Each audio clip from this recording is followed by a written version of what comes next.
Former President John Dramani Mahama has advised trainee nurses to prioritize securing stable employment over reliance on allowance. Speaking to the trainee nurses on Saturday, August 10, 2024, Mahama acknowledged the financial difficulties but emphasized that long-term employment is more beneficial than temporary allowances.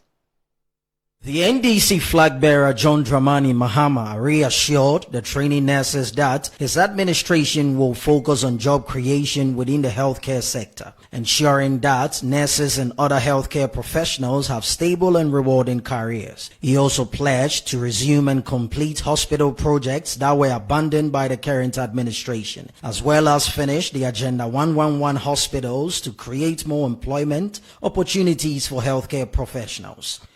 We know the problems with trainee nurses. And that is why when we're in government, we said we're going to substitute your allowance with the student's loan. That's what we said. And that is because we wanted to create more employment for you. What is important for you is not the allowance. It is to get a job when you finish school.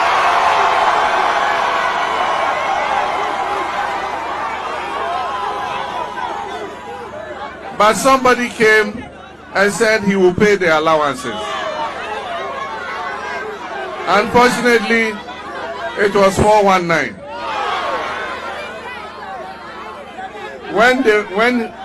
When he went to Techiman, it took a young, small trainee nurse like you to say that you promised us you will pay our allowances. I entered nursing training 3 years ago. I'm in my final year. For the 3 years I've been in school, I have not received even allowance once. And you know what? They pretended like they didn't know. Oh, allowances? I'm not sure. I have to ask the Minister of Finance. I am saying that come and pay the nurses. You owe them almost 30 months of arrears.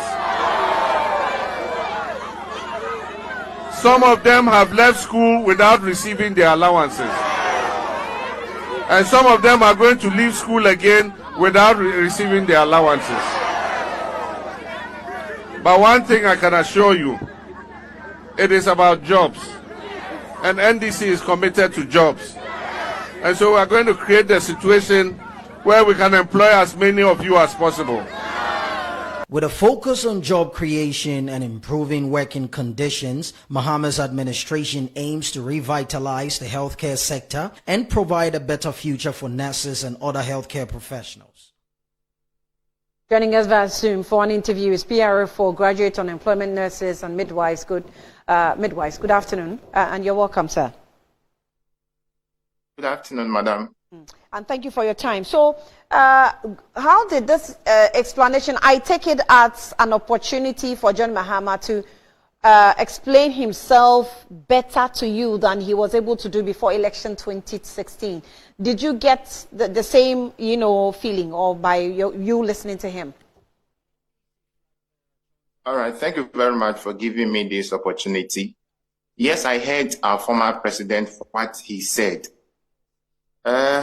I think this explanation would have been better. That was around 2016, before the election or before the cancellation of the nurses and the teacher trainees allowance. Because some of us, or for me, for instance, I depend solely on the allowance. I completed 2020, and before completion, I received all the allowance. And some of us, without the allowance, we wouldn't have been able to complete the nursing training. So the allowance is equally important as well as job creation or job opportunity after graduating. So I think, and we as an association of graduate unemployment suggest, the allowance is equally important for those in school, and also job creation is also equally important after school. I mean, do you not see clearly that the allowance or the institution of allowance isn't working?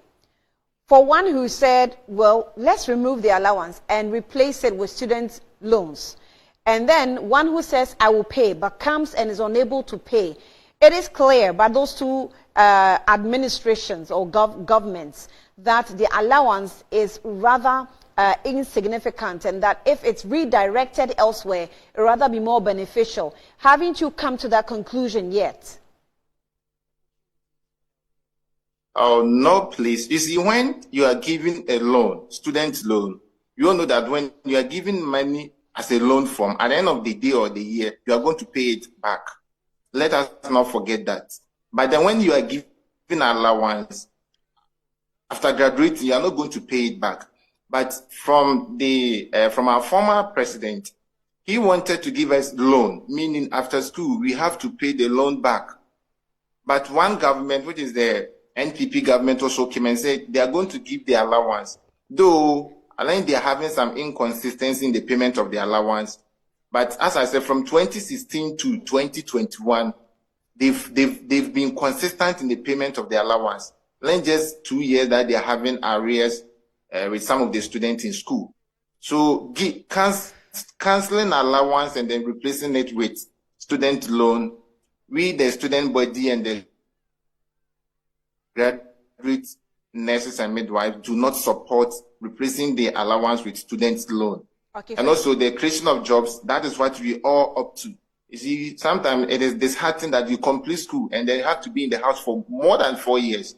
As I'm talking to you, I completed 2020 and I'm part of the second batch, I mean the referral batch. You see, I think last week or last 2 weeks, there was a financial current statement released by Ministry of Health, recruiting nurses and midwives who completed 2020. Even that, we graduate unemployment nurses and nurses, we are still having challenge with that.